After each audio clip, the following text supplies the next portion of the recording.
الحمد لله رب العالمين والصلاة والسلام على سيد المرسلين وعلى آله وأصحابه أجمعين أما بعد ایک بار درود پاک پڑھ لیجیے اللهم صل على سيدنا وشفيعنا ونبينا ومولانا محمد بارك وسلم صلاة وسلام عليك يا سيدي يا رسول الله. ہمارے رمضان المبارک ہمارے اور آپ کے سروں پر سایہ فخر ہو گیا ہے اور اللہ کا شکر ہے کہ آج پہلی تراویح بھی ہم نے اور آپ نے ادا کر لی. مولا کریم اسی طرح بارہا ماہ رمضان المبارک عطا فرمائے اور تمام رمضانوں کی تمام تر عبادتوں کو اخلاص کے ساتھ ادا کرنے کی طاقت و توفیق عطا فرمائے. آج کی نماز تراویح کے بعد درس کے لیے ہمیں سورہ فاتحہ کا انتخاب کیا ہے. بڑی بعظمت اور بہت ہی فضیلت کی حامل سورہ مبارکہ ہے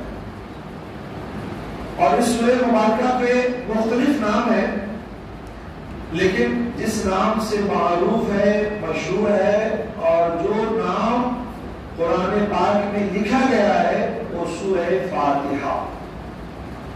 فاتحہ کے معنی آتے ہیں کھولنے کے، آغاز کرنے کے، شروع کرنے کے، ابتدا کرنے کے.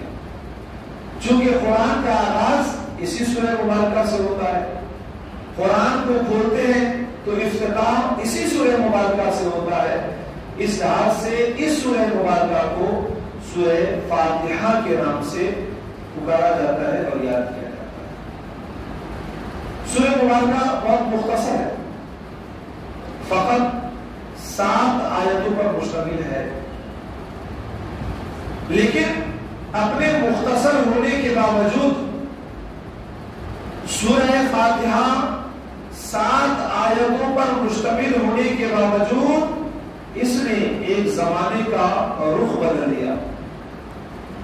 لوگوں کے دل و دماغ میں ایک انقلاب پیدا کر دیا، روح میں تازگی اور بالغی کا ذریعہ بنا اور اس سورہ مبارکہ کے ذریعے لوگوں کو خود اپنی بھی پہچان ملی اور اس سورہ مبارکہ کے ذریعے لوگوں کو اپنے رب کی معرفت بھی حاصل ہوئی.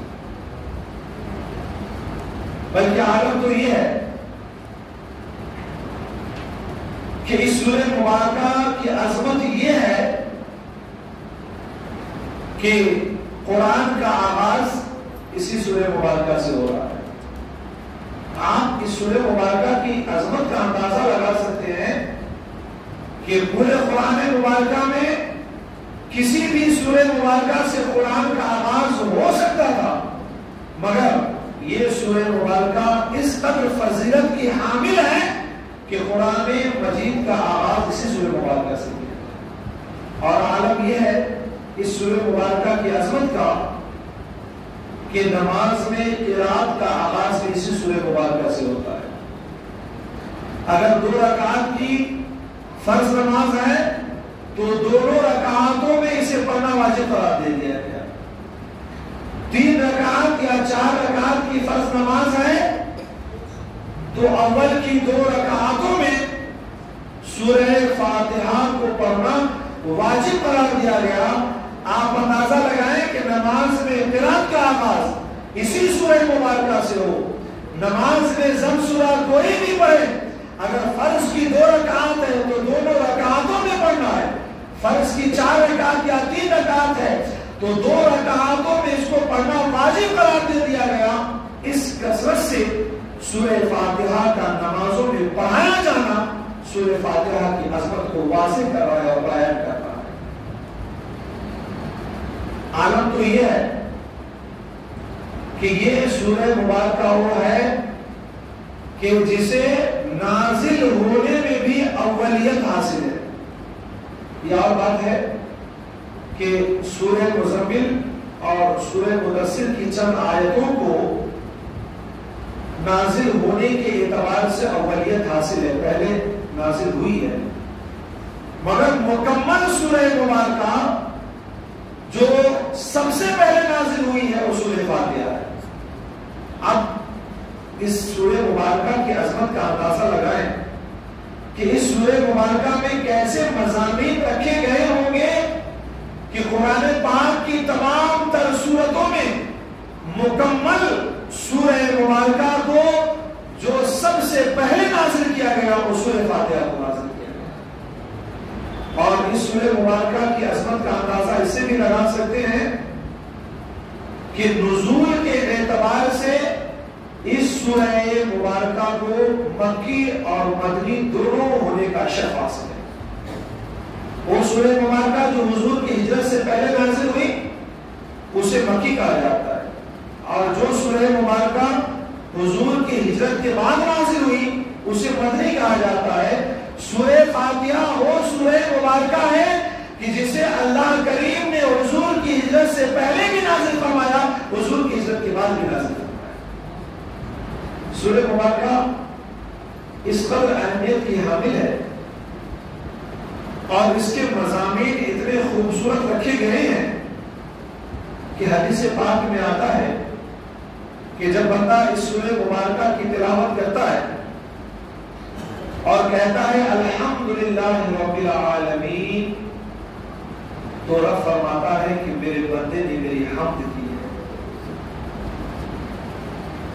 اب ہم کلامی کو سمجھیں، آپ کہہ رہے ہیں الحمدللہ رب العالمین، تو اسے سن کر رب فرماتا ہے کہ میرے بندے نے میری حمد کی ہے. اور جب بندہ کہتا ہے الرحمن الرحیم، تو رب فرماتا ہے کہ میرے بندے نے میری ثنا کی ہے اور میری تعریف کی ہے. اور جب بندہ کہتا ہے مالکی یوم الدین، تو رب فرماتا ہے کہ میرے بندے نے میری کبریائی بیان کرنا.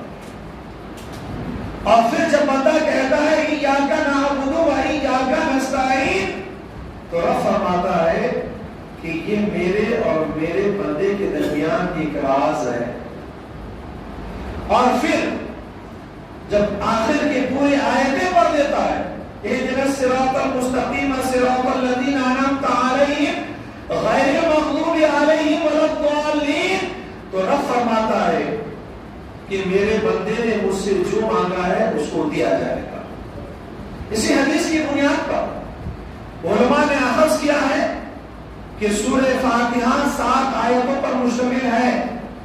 پہلی 3 آیتوں کا تعلق اللہ رب العزت کی ذات سے ہے اور آخری 3 آیتوں کا تعلق بندوں سے ہے.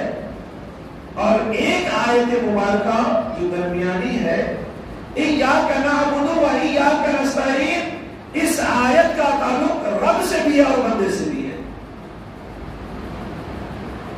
کیونکہ پہلی 3 آیتوں میں اللہ کے حمد و ثنا اور اس کی ملکیت کا تصور دیا گیا ہے، اور آخر کی 3 آیتوں میں بندے سے دعا کروائی گئی ہے، بندے کو دعا کا سلیقہ بتایا گیا ہے.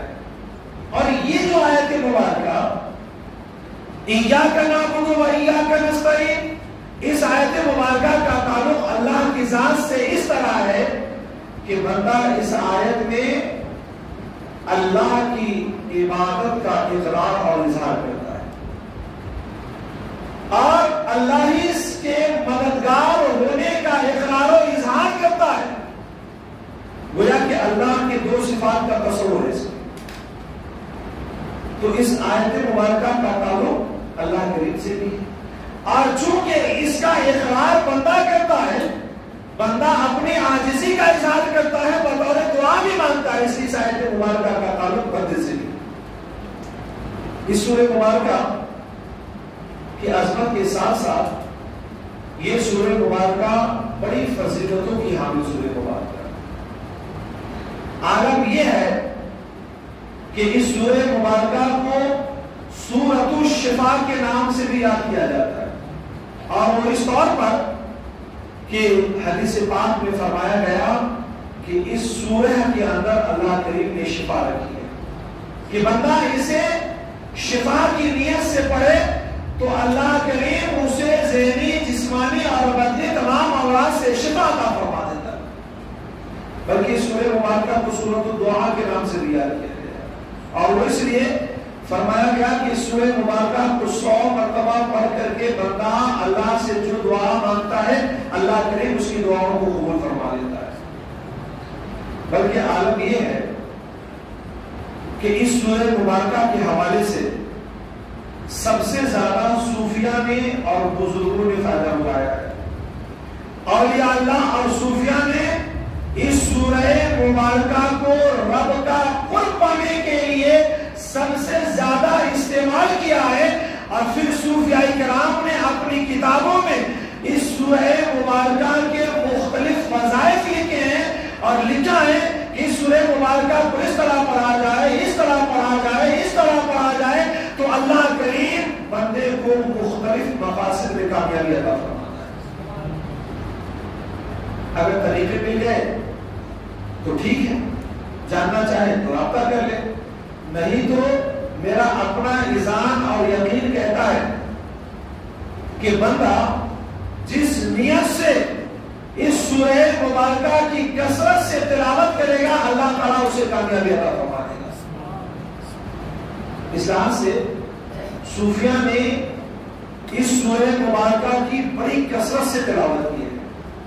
اچھا ایک چیز آؤ, اس کے اندر ایک جو آیت مبارکہ ہے نا, ایاک نعبد و ایاک نستعین, اس میں جو تصور دیا گیا ہے اتنا پیارا تصور دیا گیا ہے اور خالق اور مخلوق کے درمیان رابطے کو اس طرح سے ظاہر کیا گیا ہے کہ صوفیہ نے لکھا ہے کہ جب اس سورہ کو پڑھے اور اس آیت پر پہنچے تو تھوڑی دیر رک جائے اور تصور کرے اور اپنے اندر اس یقین کو کامل کرے کہ میں اپنے رب کی ہی عبادت کرتا ہوں اور رب سے ہی مدد چاہتا ہوں.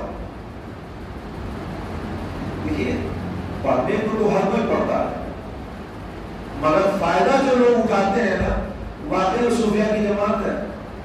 بلکہ ہم جو تحیات پڑھتے ہیں نا, السلام علیکم ایھا النبی, ٹھیک ہے, میں مسئلہ نہیں بتا رہا ہوں, جن لوگوں نے فائدہ اٹھایا ہے ان کا نظریہ بتا رہا ہوں. صوفیہ نے لکھا کہ السلام علیکم ایھا النبی تحیات میں جب پہنچے تو تصور کرے کہ میں اپنے مصطفیٰ پر سلام بھیج رہا ہوں. اسی طرح صوفیہ نے لکھا ہے کہ جب اس سورہ مبارکہ کی تلاوت کرے اور ایاک نعبد و ایاک نستعین پر پہنچے تو اپنے رب کی عبادت کا تصور, اس کے معبود ہونے کا تصور اور اپنے رب کے مددگار ہونے کا تصور اپنے اندر خوب سے خوب پختہ کرے. اب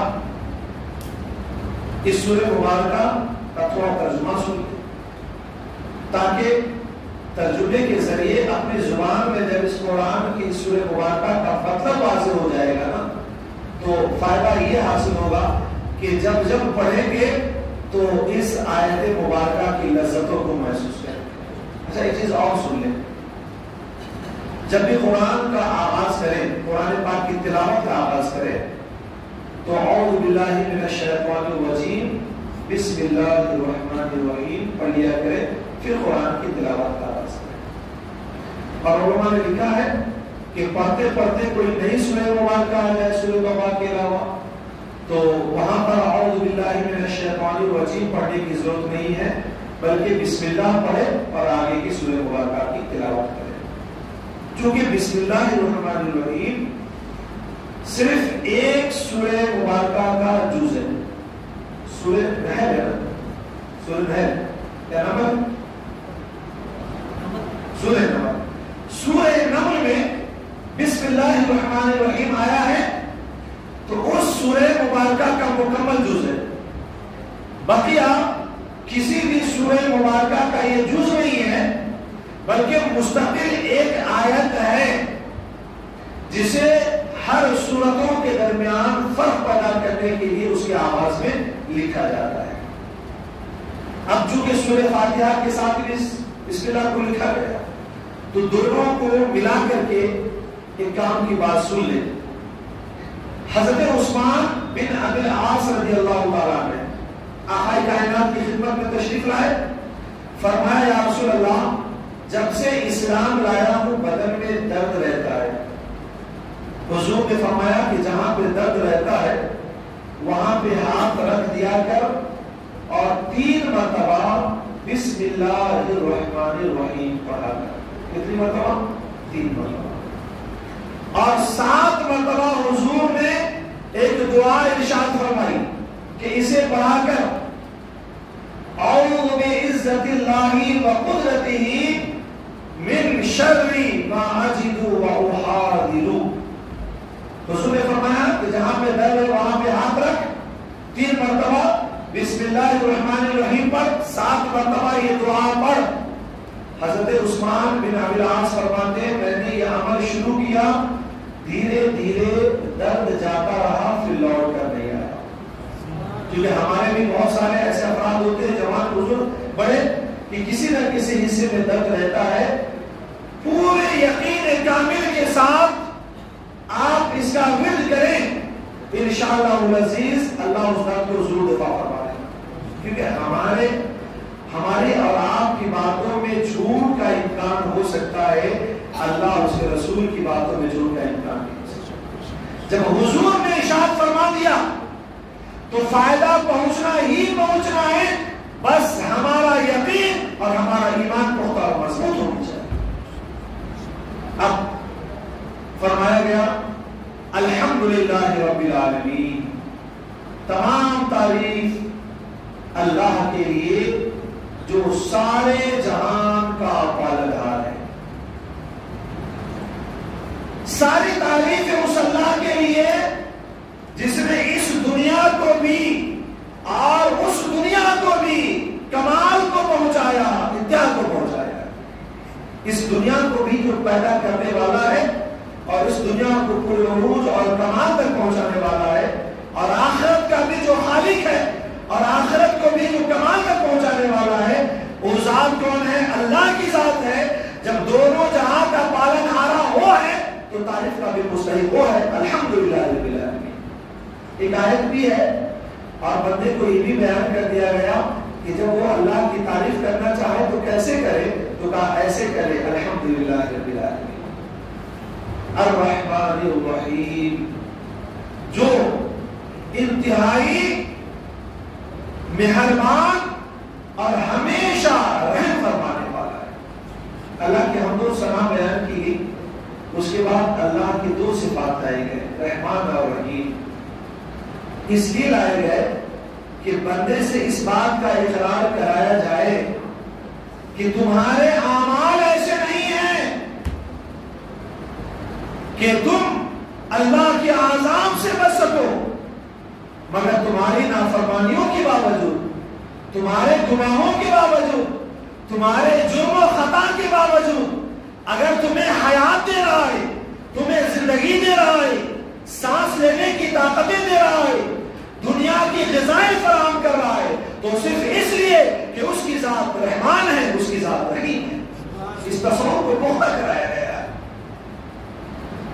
اور پھر اس کے بعد مالک یوم الدین، روز جزا کا مالک ہے.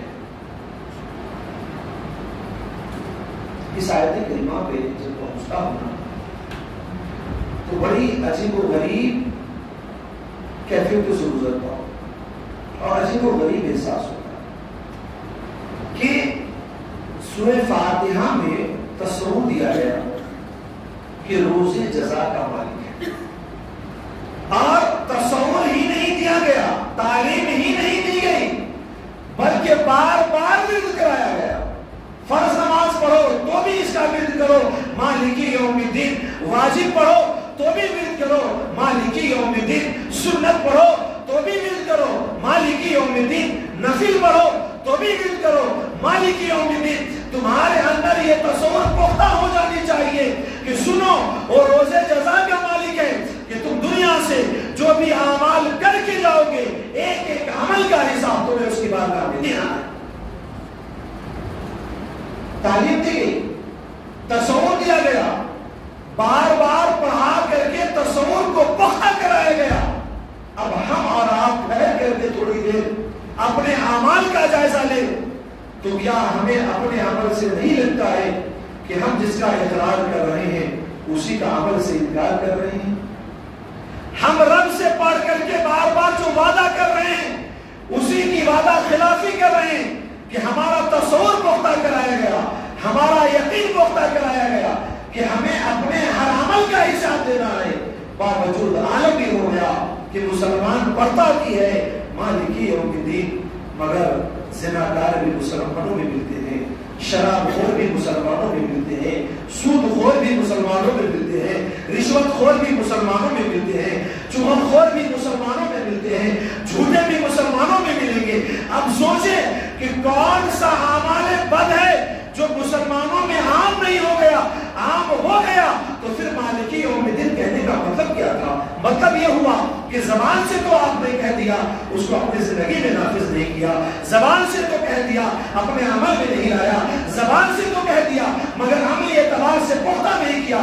اگر ہمارا یہ عمل پختہ ہو جاتا، ہمارا یہ تصور پختہ ہو جاتا کہ وہ مالک یوم الدین ہے، تو مسلمانوں میں کوئی زناکار نہ ملتا، مسلمانوں میں کوئی شراب خور نہ ملتا، مسلمانوں میں کوئی جواری نہ ملتا، مسلمانوں میں کوئی رشوت خور نہ ملتا، مسلمانوں میں کوئی سود خور نہ ملتا، مسلمانوں میں کوئی بدعمل کرنے والا نہ ملتا. اگر ملتا ہے تو اندازہ یہ ہوتا ہے کہ پڑھ تو لیا مگر تصور پختہ نہیں ہوا ہے، پڑھ تو لیا ہے ایمان پختہ نہیں ہوا ہے، پڑھ تو لیا ہے یقین پختہ نہیں ہوا ہے. اگر ہر نماز میں یہ پڑھتے ہیں مالک یوم الدین، تو آپ کی ذمہ داری ہے کہ صبح شام ہر لمحہ اپنے عمل پر بھی نظر رکھیں، کیونکہ زبان سے تو اقرار کر رہے ہیں نا کہ مالک یوم الدین روز جزا کا مالک ہے، اس کو سب عمل کا حساب دینا ہے. تو عمل بھی اسی طرح سے ہونی چاہیے کہ جب حساب دینے کے لیے اس کے روبرو کھڑے ہو تو شرمندگی کا سامنا نہ کرنا پڑے، بلکہ مسرت کا احساس ہو، اس کی رحمتوں کی امید ہو. اور پھر فرمایا گیا ایاک نعبد و ایاک نستعین، ہم تیری ہی عبادت کرتے ہیں اور ہم تجھی سے مدد چاہتے ہیں. یہ تصور بہت پختہ کر لیں. بس عبادت کے لائق اگر کوئی ذات ہے تو فقط خدا کی ذات ہے، اور مدد مانگنے کے اگر مستحق کوئی ذات ہے تو فقط خدا کی ذات ہے. اس کی عبادت کریں اسے خدا سمجھ کر، اس کے مدد بھی مانگے تو خدا سمجھ کر. اب رہی بات کہ دوسرے اعمال، اگر کوئی نماز میں ہاتھ باندھ کر کھڑا ہوتا ہے اور کسی کے سامنے ادب سے ہاتھ باندھ کر کھڑا ہو جائے تو یہ عبادت ہے. عبادت اگر کوئی قاعدے میں بیٹھتا ہے عبادت کے لیے، اگر کسی کے سامنے ادب سے اگر قاعدے میں بیٹھ جائے تو یہ عبادت نہیں ہے. اگر کوئی کسی سے کچھ مدد طلب کر لے تو یہ اس سے یہ عبادت نہیں ہے، بلکہ کسی کے سامنے ادب سے کھڑا ہونا ہاتھ باندھ کر اس لیے ہے کہ ہم اس کا ادب بجا لاتے ہیں، خدا نہیں سمجھتے. اور کسی سے کچھ مدد مانگتے ہیں تو یہ اسباب دنیا کو اپنانا ہے، اسے خدا جاننا نہیں ہے. مگر سچائی یہ ہے کہ ادب کے سارے طور و طریقے خدا کے لیے بجا لانا ہے، اس لیے کہ وہ خدا ہے اور عبادت کا مستحق ہے. اور حقیقی طور پر مدد اسی سے مانگنا ہے کیونکہ مدد دینے والی حقیقی طور پر خدا کی ذات ہے. اچھا ایک بات یاد رکھیں، یہ تصور اگر ہمارا پختہ ہو جائے نا تو مسلمانوں سے شرک خفی کا بھی خاتمہ ہو جائے، شرک جلی کا بھی خاتمہ. یہ تصور کہ انشاءاللہ عبادت ہے، مسلمان تو کسی کی بات کر ہی نہیں سکتا ہے. ہاں مسلمان کے اندر خدا کے سوا خدا کسی اور کے ہونے کا تصور آ ہی نہیں سکتا ہے، اور خدا سمجھ کر کسی سے مدد مانگ بھی نہیں سکتا ہے. اہدنا الصراط المستقیم، ہم کو چلا سیدھا راستہ. اور سیدھا راستہ کون سا ہے؟ فرمایا صراط الذین انعمت علیہم، وہ سیدھا راستہ جس پر تو نے انعام فرمایا. سیدھا راستہ وہی ہے جس پر رب نے انعام فرمایا ہے. اور یہ سیدھا راستہ کون ہے جس پر اللہ نے انعام فرمایا ہے؟ تو ایک آیت مبارکہ اس کو بیان کر دیا گیا، انعم اللہ من النبیین علیہم من النبیین والصدیقین والشہداء والصالحین، کہ اللہ نے جس راستے پر انعام فرمایا ہے وہ راستہ نبیوں کا راستہ ہے، وہ صدیقین کا راستہ ہے، اور شہداء کا راستہ ہے، اور صالحین کا راستہ ہے. معلوم یہ پڑا کہ راستہ راستہ جس پر خدا نے انعام فرمایا ہے اور بندے کا چلنا جس راستے پر رب کو مقصود ہے وہ راستہ ہے جو نبیوں نے دیا ہے، وہ راستہ ہے جو صدیقین نے دیا ہے، وہ راستہ ہے جو صالحین نے دیا ہے، وہ راستہ ہے جو شہیدوں نے دیا ہے۔ اچھا ایک چیز اور ہے، راستے کا کیا مطلب ہے؟ تعلیمات، طور طریقہ۔ معلوم بھی ہوا نبی نے جو راستہ بتایا ہے یہی راستہ رب کو مطلوب ہے۔ صدیقین نے جن راہوں کی طرف رہنمائی فرمائی ہے وہی راہ، تعلیمات اور وہی نظریہ رب کو مقصود ہے۔ شہداء اور صالحین نے جو نظریہ اور طریقے چھوڑے ہیں وہی طریقہ رب کو مقصود ہے۔ یہ آیت مبارکہ ہے نا، چیز کو یاد رکھیں کہ جب کبھی مشکلات میں پھنس جائے، کوئی بھی مشکل آ جائے تو سورہ فاتحہ کی کثرت سے تلاوت کریں، اور جس مقصد کے لیے تلاوت کر رہے ہیں نا، جب اس آیت میں پہنچے اہدنا الصراط المستقیم، تو اپنا جو مقصد ہے نا وہ تصور دماغ میں لائے، چاہے دنیا میں معاشی مسائل ہوں، آئلی مسائل ہوں، کاروباری مسائل ہوں، یا کسی بھی طرح کا کوئی مسئلہ رہنے دے، صوفیاء نے لکھا ہے کہ اس سورہ کو کثرت سے پڑھے اور اہدنا الصراط المستقیم صراط الذین انعمت علیہم میں پہنچ کر کے اپنے مقصد کا تصور کرے، اللہ تعالیٰ اسے ضرور کامیابی عطا فرمائے۔ غیر المغضوب، مولا ان لوگوں کے راستے پر نہ چلا جس پر تمہیں غضب فرمایا ہے، اور ولا الضالین، اور نہ ان لوگوں کے راستے پر چلا جو گمراہ ہیں اور بھٹکے ہوئے ہیں۔ ایک چیز یاد رکھے، جس پر رب غضب فرما دے، چاہے وہ قوم ہو یا چاہے وہ اعمال بد کے شکار ہو، بندوں کو صرف یہ نہیں دعا کروائی گئی کہ انعام یافتہ لوگوں کے راستے پر چلا، بلکہ یہ بھی دعا کرا لی گئی کہ اے اللہ ان لوگوں کے راستے پر نہ چلا جس پر تو نے غضب فرمایا ہے اور جس پر جو لوگ گمراہ ہو گئے۔ علماء نے لکھا ہے کہ جس پر اللہ نے غضب فرمایا وہ یہودیوں کا ذکر ہے، اور جس پر جو لوگ گمراہ ہو گئے اس سے مراد عیسائی ہے۔ اب یہاں پہ ذہن دینا چاہوں گا، ہماری زندگی میں بہت سارے ایسے طور و طریقے ہیں جو ان کے آگے ہیں۔ جب قرآن نظریہ دے رہا ہے کہ ان کے طور و طریقے پر نہ چلنے کی دعا کرتے رہو، نہ چلو، پھر ہمیں اپنے رسم و رواج میں، اپنے وضاحت میں، اپنے رہن سہن میں، اپنے اٹھک بیٹھک میں، اپنے چلت پھرت میں اور اپنے دوسرے اعمال میں اگر ہم غیروں کا طریقہ اپنا رہے ہیں تو گویا کہ زبان سے تو اقرار کر رہے ہیں مگر عملی طور پر اپنی زندگی میں نافذ نہیں کر رہے۔ صرف اقرار سے کام نہیں چلے گا بلکہ عملی طور سے اپنی زندگی میں نافذ بھی کرنا ہوگا۔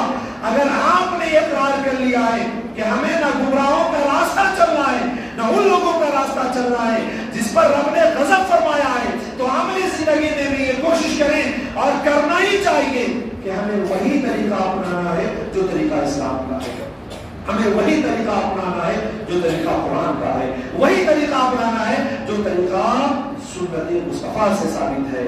ایک چیز اور، طریقہ نہیں اپنانا ہے تو ان کی تعلیمات اور طور و طریقوں کو زندگی میں نافذ بھی نہیں کرنا ہے، اور کوشش کرنا ہے کہ ایسے لوگوں کی صحبت کو بھی نہیں اپنانا ہے، کیونکہ صحبتوں کا اثر بڑی جلدی ہوتا ہے، اتنی جلدی ہوتا ہے نا کہ جب نوجوانوں سے ملتا ہوں تو گفتگو سے اس کے اندازہ ہوتا ہے کہ وہ اسلام مخالف چیزوں کو بھی بہت بڑی چیز نہیں سمجھتے۔ چلتا ہے مولانا، زمانے کے حساب سے چلتے رہتا ہے، کیا زمانہ ہے؟ یہ تمہارا زمانہ ہے، کیا خدا کا حساب نہیں دینا کہ سب چلتا ہے؟ چلتا صرف وہی ہے جو خدا کا طریقہ ہے، چلتا وہی ہے جو مصطفیٰ کا طریقہ ہے، لہذا اسی طریقوں پر چلے جو اللہ اور اس کے رسول کو پسند ہے، اور ان تمام طریقوں سے اپنے آپ کو بچا لے جس سے نہ خدا راضی ہو نہ مصطفیٰ راضی ہو۔ جب سورہ فاتحہ ختم ہو جائے تو چاہیے چاہیے کہ آمین کہہ دیں، یعنی اے اللہ تو اس کو قبول کر لے.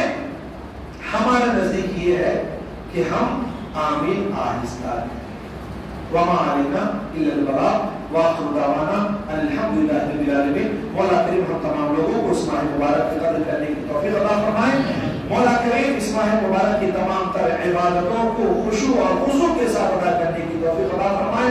مولا ہماری جانب سے کیے گئے تمام اعمال کو اپنی بارگاہ میں قبول فرمائے اور اس ماہ مبارک کے جو ایام بچ گئے ہیں اس کی قدر کرنے اور اس کی تمام عبادتوں کو اخلاص کے ساتھ بجا لانے کی طاقت و توفیق عطا فرمائے. اس ماہ مبارک کی رحمتوں سے، برکتوں سے، سعادتوں سے ہمیں، ہماری اولادوں کو، ہمارے نسلوں کو اور تمام مسلمانوں کو سرفراز فرمائے. وآخر دعوانا الحمدللہ رب العالمین. استغفر اللہ ربی من کل ذنب و